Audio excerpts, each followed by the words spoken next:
Imagine being a young guard, 21 years old, fresh out of training.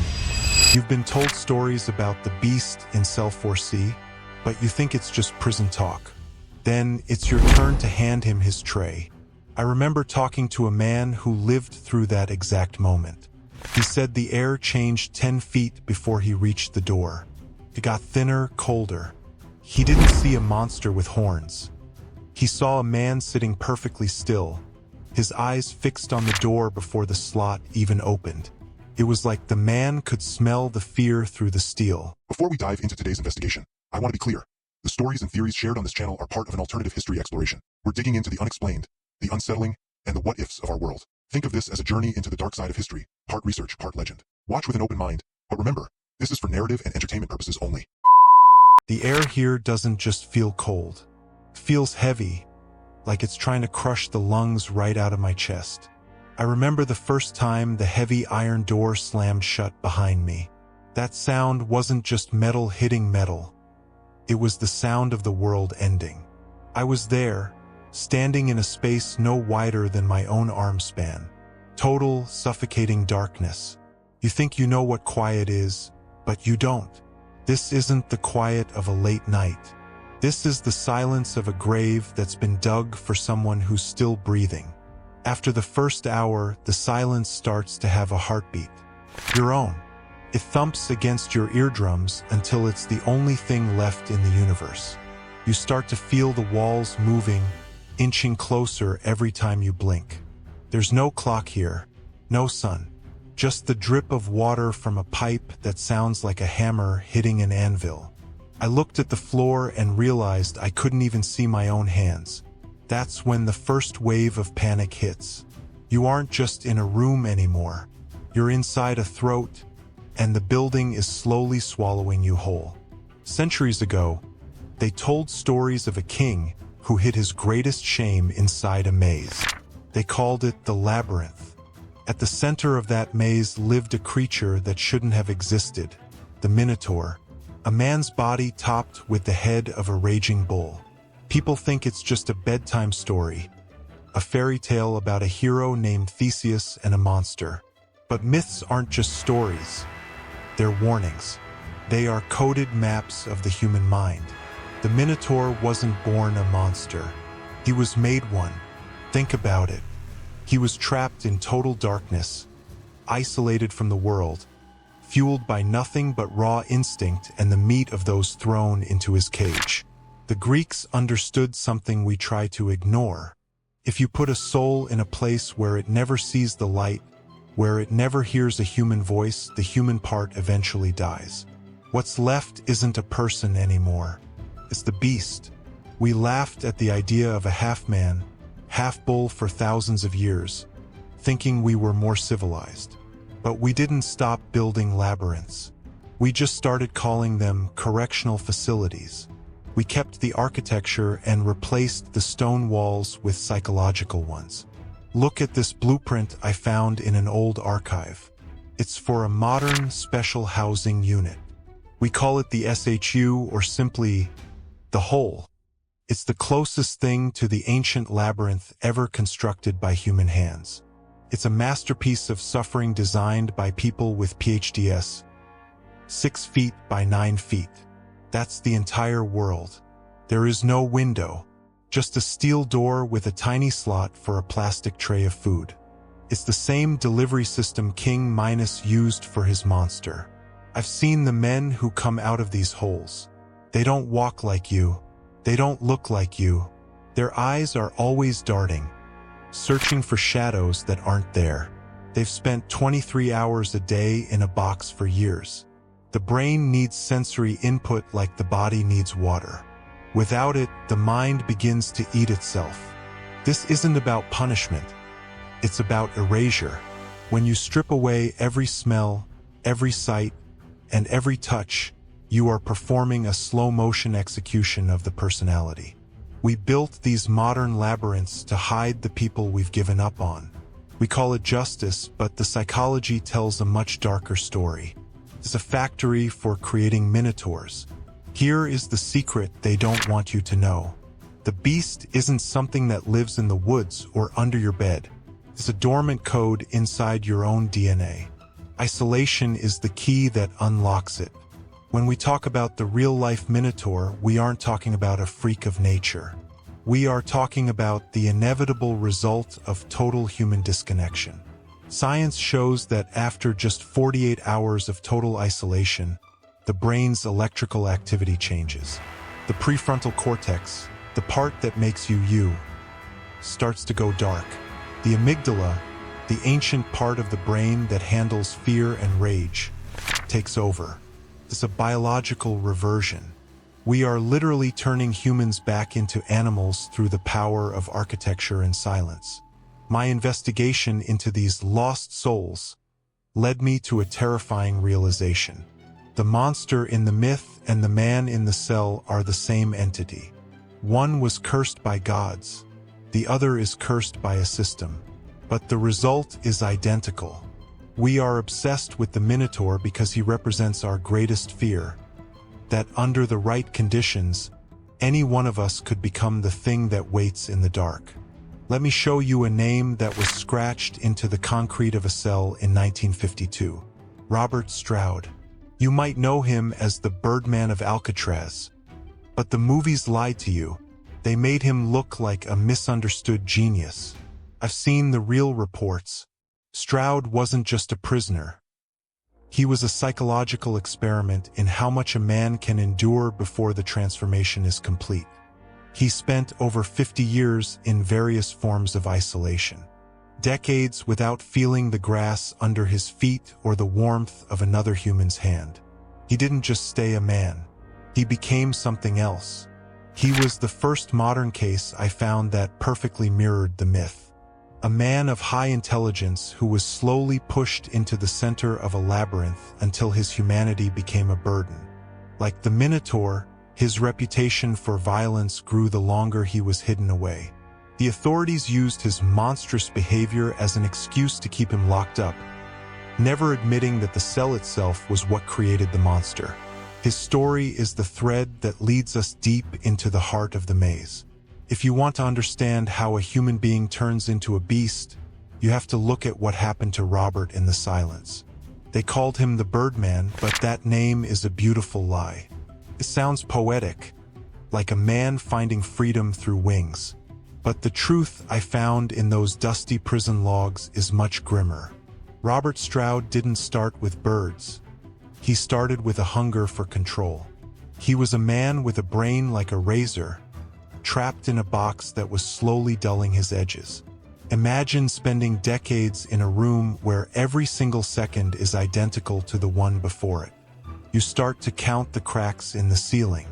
Then you start to name them. Then you start to talk to them. Stroud's obsession with birds wasn't a hobby. It was a desperate psychological grab for a soul. He was the Minotaur trying to find a heartbeat in the center of the labyrinth. He studied those birds with a cold, almost surgical intensity because they were the only living things that didn't judge him. But even that connection was twisted. He was a king of a tiny, feathered empire, and he ruled it with the same iron fist that the guards used on him. I saw a photo of him from those years. His eyes weren't the eyes of a scholar. They were the hollow, staring eyes of a predator that had forgotten what the sun felt like. Every monster has a breaking point. For the Minotaur, it was the realization that he was a prisoner of his own bloodline. For Robert Stroud, it was the moment the system decided to take away his only link to life. When they moved him to Alcatraz, they took his birds. They stripped him of his empire and threw him back into total, unadulterated silence. This is where the alchemy of rage happens. When you take a man who has already been pushed to the edge and you remove his final distraction, the mind doesn't just break, it detonates. In the dark of Alcatraz, Stroud's brilliance turned toxic. He stopped being a man who was doing time and became the personification of the prison itself. He became a master of the grudge. I've read the transcripts of his interactions with the guards. He could dismantle a man's confidence with a single sentence. He knew their weaknesses because he had nothing to do but study the monsters on the other side of the bars. He was no longer the victim of the labyrinth. He was becoming its architect. He realized that if he couldn't be free, he would make sure everyone around him felt the weight of his chains. There's a specific kind of fear that happens when you know a predator is in the room but you can't see his face. That was the atmosphere in the SHU when Stroud was there. The guards didn't just hate him. They were terrified of the thing he had become. He had developed a sense of hearing so sharp, he could tell which guard was walking down the hall by the rhythm of their keys. He was like the Minotaur in the myth, sensing the vibrations of Theseus's footsteps long before he arrived. He wasn't human anymore. He was a sensory machine fine-tuned for survival. I spoke to an old-timer who worked the blocks back then. He told me that passing Stroud's cell felt like walking past a cage with a mountain lion in it. You couldn't see him in the shadows, but you could feel his stare on the back of your neck. It was cold. It was hungry. This is what isolation does. It strips away the social mask we all wear. It leaves only the raw, ancient hunter. Stroud had reverted. He had found the bull inside the man. He was the living proof that if you lock a genius in a cave long enough, the genius doesn't die. It just learns how to kill in the dark. While Stroud was rotting in his cell, the world outside was building a different kind of maze. The legal system, just like King Minos used the complexity of the labyrinth to hide his shame, the US government used red tape to hide Stroud. He became a ghost in the machine. Every time he came close to the exit, every time a lawyer found a loophole, the maze was redesigned. New laws, new restrictions, new reasons to keep the monster hidden. They were afraid of him, not because of what he had done, but because of what he represented. He was a mirror. If they let him out and people saw the broken, hollowed-out shell of a man, they would have to admit that the labyrinth was a failure. They would have to admit that we don't correct people. We just break them until they are unrecognizable. I looked through the petitions he wrote from his cell. The handwriting starts off precise, elegant, and scholarly. By the end, it's jagged, desperate, and wild. You can see the descent into the maze on the very paper he touched. He was fighting a war against an invisible enemy, and the enemy was the very walls he lived in. In the Greek myth, every 9 years, 7 boys and 7 girls were sent into the labyrinth to feed the Minotaur. It was a blood sacrifice to keep the monster satisfied. In our modern world, we do the same thing, but we don't call it a sacrifice. We call it the system. We feed our modern labyrinths a steady diet of the young, the poor, and the broken. We throw them into the darkness and we act surprised when they come out with horns and a thirst for blood. We are the ones feeding the beast. I stood in a decommissioned cell block once, and I could swear I heard the ghosts of those sacrifices. The scratching on the walls, the muffled sobs, the sound of a mind finally snapping like a dry twig. Stroud was just one Minotaur. There are thousands more being crafted right now in the silence of modern prisons. We think we are safe because there are iron bars between us and them. But the myth teaches us a final, terrifying lesson. The labyrinth doesn't just contain the monster, it preserves it. As long as the maze exists, the Minotaur will never truly die. He is just waiting for the door to open. Imagine being a young guard, 21 years old, fresh out of training. You've been told stories about the beast in Cell 4C, but you think it's just prison talk. Then it's your turn to hand him his tray. I remember talking to a man who lived through that exact moment. He said the air changed 10 feet before he reached the door. It got thinner, colder. He didn't see a monster with horns. He saw a man sitting perfectly still, his eyes fixed on the door before the slot even opened. It was like the man could smell the fear through the steel. The guard told me that for 3 seconds, nobody moved. In those 3 seconds, he felt like he was being scanned. Not just his face, but his soul. Stroud didn't say a word, but his presence was a physical weight. That's the Minotaur effect. It's the moment the hunter and the prey recognize each other. The guard realized he wasn't the one in control, even though he held the keys. He was just the latest sacrifice sent to feed the silence. He walked away shaking, and he never looked back through that slot again. He knew that if he stared too long, the darkness would start staring back. Why a maze? Why not just a pit? The Greeks were geniuses when it came to symbolism. A maze is designed to give you the illusion of choice while leading you to an inevitable conclusion. I spent hours studying the layout of Alcatraz's D-block. It's a psychological masterpiece. Every corridor is a dead end for the spirit. The way the light hits the floor at 4 p.m., just a tiny sliver of hope that disappears in minutes. That's deliberate. It's designed to tease the mind before crushing it again. This is the architecture of madness. In the myth, the labyrinth was so complex that even its creator, Daedalus, barely escaped. Our modern prison systems are the same. They are labyrinths of bureaucracy and concrete where the exit is always moving. I found a diary of a man who spent 5 years in the SHU. He wrote that he spent the first year trying to figure out the system. By the 3rd year, he was trying to figure out if he even existed. By the 5th year, he had fallen in love with the walls. He had become part of the stone. He was no longer a visitor in the maze. He was the maze itself. The Minotaur didn't just eat flesh. He ate the future of his victims. He took away their potential, their families, their names. Robert Stroud did the same to those around him. He was a master of psychological cannibalism. In the records, I found cases of inmates who were housed near him who eventually lost their minds. Not because of the guards, but because of the atmosphere Stroud created. He would whisper through the pipes at night, a low, rhythmic chanting that sounded like an ancient language. He was feeding on their sanity to keep his own. He knew that in the silence, there is only so much ego to go around. If he could break them, he could feel stronger. This is the dark truth of the solitary monster. They don't want company. They want subjects. I saw a transcript where a fellow inmate begged to be moved because he said Stroud was crawling inside his head while he slept. The Minotaur doesn't need to touch you to destroy you. He just needs to be near you in the dark. He waits until your defenses are down, and then he starts to chew on your reality.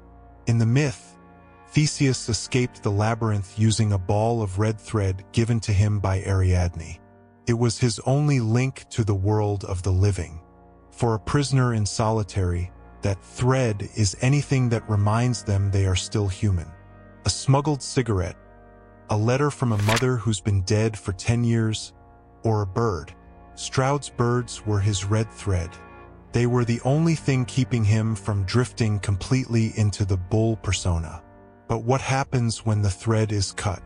When the guards took his birds, they didn't just take animals. They took his map. They left him in the center of the maze with no way back. I've seen what happens to a man when his final link to humanity is snapped. It's like watching a light bulb flicker and then shatter. The eyes go flat. The voice changes. The red thread is the most fragile thing in the world. Yet it's the only thing that separates a man from a monster. Without it, you aren't just lost. You are consumed. Stroud spent the last decades of his life wandering a maze that had no exits left. We always blame the monster, but we never talk about the king who put him there. King Minos was the one who ordered the labyrinth built. He was the civilized one. But who is the bigger monster? The creature acting on instinct, or the man who uses his intellect to create a machine of eternal suffering? I looked at the signatures on the orders that kept Stroud in isolation for 50 years. These were men in suits. Men who went home to their families and ate dinner in the sun. They were the mirrors of Minos. They convinced themselves that they were protecting society, but in reality, They were just feeding their own need for control. Every time we look at a monster like Stroud and feel a sense of justice in his suffering, we are becoming part of the myth. We are the citizens of Athens, standing on the docks, watching the ship sail away with the sacrifices. We don't want to see what's inside the maze. We just want to know the door is locked. But the myth reminds us that the labyrinth is always part of the palace. The monster and the king are two sides of the same coin. The most terrifying thing about the labyrinth isn't the roar of the beast. It's the silence that follows. I remember reading a psychological report on Stroud from his final years at Springfield. The doctors noted that he could sit for 10 hours without moving a single muscle. He wasn't catatonic. He was waiting. He had mastered the art of being nothing. When you are in a cage for that long, you learn that movement is a waste of energy. You become a shadow that happens to have a pulse.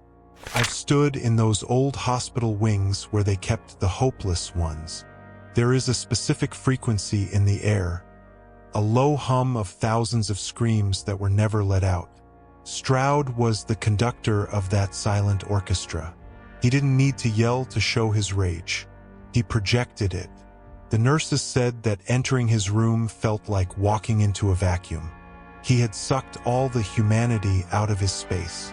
He was the Minotaur at rest, but even at rest, the monster is still a monster. He was simply waiting for the clock of his life to run out of ticks. In the myth, the labyrinth was a place of no return. Even if you survived the monster, you couldn't find the way out. Robert Stroud became a ghost long before he actually died. To the public, he was a legend, a movie character played by Burt Lancaster. But I've seen the real photos from the 1960s. The man in those pictures isn't a movie star. He is a skeletal figure with eyes that look like they've seen the back of his own skull. He was a living relic of a torture system we pretended didn't exist. I found a record of a journalist who tried to interview him near the end. Stroud just stared through him. It was like the journalist wasn't even there. When you spend 50 years being treated like an object, you start to see other people as objects too.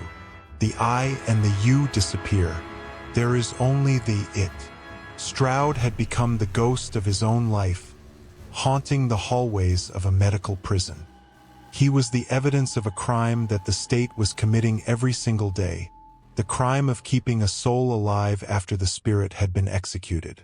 Every maze has a center, and in that center, there is a final revelation. For Stroud, it happened in the medical center at Springfield. His body began to fail, but his mind stayed sharp, too sharp. I read the notes of a chaplain who visited him. He said Stroud didn't want to talk about God or forgiveness. He wanted to talk about the purity of the cage. He had come to believe that the outside world was the real prison, and his cell was the only place where truth existed. This is the ultimate victory of the labyrinth. It makes you hate the sun. It makes you fear the open sky. Stroud had been institutionalized to a degree that is hard for a normal brain to grasp. If you had opened every door and told him he was free, he wouldn't have moved. He would have stayed in his corner, guarding his tiny kingdom of concrete. The Minotaur had forgotten that there was ever a world outside the maze. He had become the king of a world that was only 6 feet wide. And in that world, he was a god. In 1963, the Birdman finally stopped breathing. But he didn't die a hero, and he didn't die a man. He died as a problem that finally went away. I looked for his grave once. It's not a monument. It's just a marker. The system he spent his life fighting finally got the last word, silence. But even in death, the myth of the Birdman stayed alive. We needed to believe he was a reformed genius because the alternative was too scary to face. The alternative is that we took a man and turned him into a Minotaur, and then we watched him rot for half a century. We need the Birdman story to sleep at night. But I've seen the Stroud reality. The reality is a man who was broken into 1,000 jagged pieces and then left in the dark to see if they would cut anyone. When the Minotaur died in the myth, the labyrinth was abandoned. But when Stroud died, we didn't tear down the SHU. We didn't stop the isolation. We just put a new sacrifice in his cell and turned out the lights. I want you to look at something. I've attached a photo of a standard solitary cell used today. Look at the walls. Look at the lack of color, the lack of life. Now look at a mirror. The distance between you and the man who was Robert Stroud isn't as long as you think. It's not about good or bad. It's about biology. If I put you in that room, if I took away your phone, your family, your music, and your light, how long before you started to hear the bull breathing in the corner? The real-life Minotaur isn't a person in a history book. He is a potential. He is the shadow that grows when the light of human connection is pulled away. I was there, standing in the ruins of Alcatraz, and I realized that the maze isn't made of stone. It's made of our own indifference. We build these places because we are afraid of the monster inside ourselves, and we hope that by locking someone else away, we can lock away our own darkness. But the labyrinth always has a way of leaking into the world. The monster you create is the monster you will eventually have to face. The stone walls of the labyrinth didn't disappear. They just became invisible. I've been tracking the data on how we design human spaces in the 21st century. We've traded the cold iron of Alcatraz for something much more efficient. The algorithm. We think we are more connected than ever, but look around. We are sitting in rooms, staring at glowing rectangles, isolated in a digital SHU of our own making. We've built a labyrinth that fits right in our pockets. I saw a study on digital isolation that looked exactly like the reports on Robert Stroud. The same brain patterns, the same spike in the amygdala, the same loss of empathy. We are feeding ourselves to a monster that doesn't have a face, but it has a hell of a lot of data.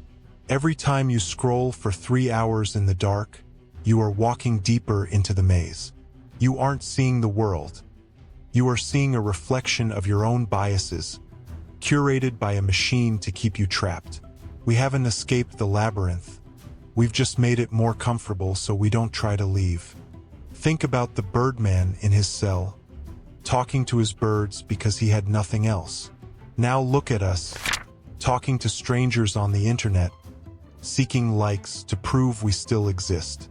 It's the same biological hunger for the red thread.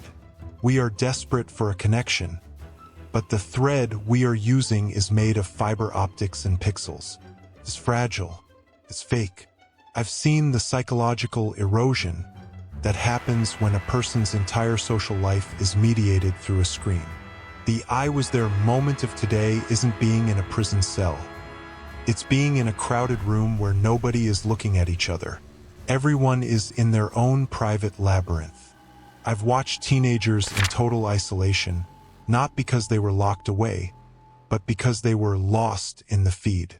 They start to develop the same flat eyes I saw in Stroud's final photos. When you lose the ability to read a human face, you start to lose the ability to feel like a human. The Minotaur of the digital age is the version of you that only exists online, the one that's angry, hungry, and alone. King Minos didn't just build the labyrinth, he maintained it to keep his power. Today, the kings are the tech giants who know exactly how to trigger the bull in your brain. They know that outrage keeps you in the maze longer than peace does. They feed you the meat of the sacrifice. Fake news, polarizing content, and the suffering of others, just to keep you scrolling. I've looked at the patents for some of these apps. They are literally designed using the same intermittent reward systems used in laboratory animal cages. We are being Strouded.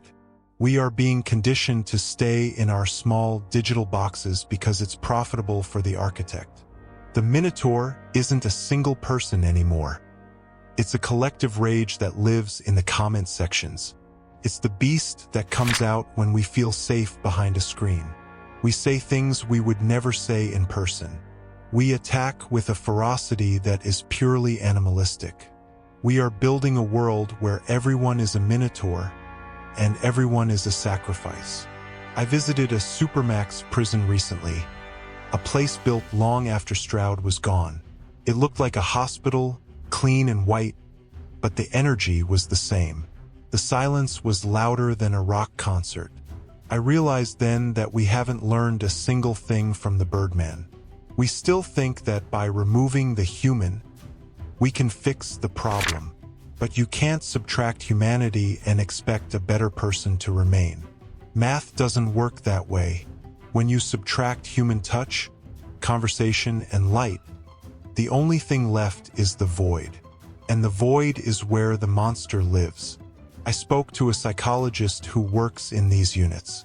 She told me that the hardest part isn't the violence. It's the unbecoming. Seeing a man slowly forget how to use words. Seeing him forget his own name. This is the modern labyrinth of the law at work. It's a silent, clean, and perfectly legal way of erasing a soul. We've just gotten better at hiding the blood on the walls. We are reaching the end of the maze now. I've shown you the myth, the man, and the modern world. But here is the most unsettling part of my investigation. The red thread, that connection that kept Theseus safe, is fraying for all of us. We are losing our grip on what is real and what is a projection of the labyrinth. I found a letter Stroud wrote in his final months where he said, "The world outside will soon be more crowded and more lonely than this cell." He was a monster, but he was also a prophet. He saw the isolation coming. He knew that once you build the labyrinth, it never stays empty. If there isn't a prisoner inside, the architect will eventually wander in and get lost himself. We are at a crossroads. We can keep feeding the beast, keep building the walls, and keep pretending we are safe. Or we can look for the thread. But to find it, you have to be willing to look at the Minotaur in the mirror and admit that he's a part of you. I was there, standing in the middle of a row of empty cells, and I realized something that chilled me to the bone. We keep looking for the Minotaur in the history books and behind prison bars because it makes us feel superior. But if you take any human being, the kindest, most educated person you know, and you put them in the center of that maze, the transformation is inevitable. It's not a matter of if, it's a matter of when. The monster isn't a separate species. It's a survival setting in our own brain that triggers when the world goes dark. Stroud was just a man who had that setting turned on for 50 years. He didn't choose to become a beast. The environment chose for him. I've looked at the brain scans of people in long-term isolation. The parts of the brain that handle empathy and social connection literally shrivel up like dying plants. We are biological creatures designed for the pack. When you isolate the wolf, you don't get a tame dog. You get a creature that hates the moon. The real-life Minotaur is simply a human being whose humanity was starved to death by the architecture of silence. Why do we keep building these labyrinths if they only create monsters? I followed the money, and the answer is as dark as the cells themselves. Isolation is a billion-dollar industry. From the private prisons that house the Minotaurs to the tech companies that profit from our digital SHU, there is a massive incentive to keep us disconnected. A person who is part of a community is hard to control. But a person who is isolated, angry, and afraid, they are the perfect consumer. They want you in your cell. They want you staring at your screen, feeling that low-level hum of anxiety that Stroud felt every day. They want the Minotaur in you to stay awake because that's when you're most reactive. I found documents showing how social isolation is used as a tool for behavioral modification on a global scale. We aren't just building prisons for criminals anymore.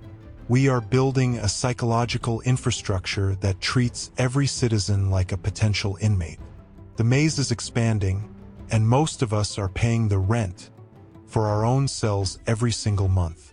There is a way out, but it's the one thing we've forgotten how to do. In the myth, Ariadne's thread wasn't a weapon. It was a connection. It was a literal lifeline to another person. I've interviewed survivors of the hole who managed to keep their sanity, and they all had one thing in common: a mental thread. One man told me he memorized every single word of a book his mother read to him when he was 5. Another spent his days building a house in his mind, brick by brick, imagining the smell of the wood and the feel of the carpet. They refused to let the labyrinth become their only reality. They stayed human by reaching back into the world of light. But today, our threads are being cut by the sheer noise of the world. We are so distracted that we can't even remember the stories that make us who we are. We are losing our Ariadne. If we don't start reconnecting with the real, physical, breathing world around us, we will all find ourselves at the center of the maze with no way home. The thread isn't something you find. It's something you have to hold on to with everything you've got. I have a confession to make. When I started this investigation into the real-life Minotaur, I thought I was looking for a villain. I thought I was looking for the darkness in Robert Stroud. But after months of looking into those empty cells and reading those jagged letters, I realized I was looking into a mirror. I saw my own capacity for rage in the silence. I saw my own internal labyrinth, where I hide the parts of myself I don't want the world to see. We all have a Minotaur locked in the basement of our psyche. The Greeks knew it. Stroud lived it. And you feel it every time you feel that hollow, lonely ache in your chest late at night. The "I was there" moment isn't about a place in San Francisco or a prison in Missouri. It's about the space between who you are and who you become when you're alone. The most terrifying realization isn't that monsters exist. It's that the maze was built to keep us from realizing that the monster is us. And we are the ones who hold the key. So here is the verdict of the labyrinth. Robert Stroud died in 1963, but the Birdman is more alive today than ever. He is the ghost in our system, the warning in our myths, and the shadow in our screens. We can keep pretending that the monster is someone else, someone bad, someone other. Or we can admit that we are the ones who designed the maze, and we are the ones who keep the doors locked. The labyrinth is a choice. Every time we choose isolation over connection, we add another stone to the wall. Every time we ignore the sacrifices being made in our name, we feed the beast. I'm leaving this record here, like a found diary in a dusty cell, because I want you to know the truth before the lights go out. You aren't just a viewer watching a story.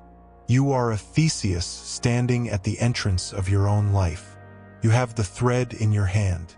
The question is, are you brave enough to follow it back to the light? Or will you keep walking until you hear the breathing in the dark?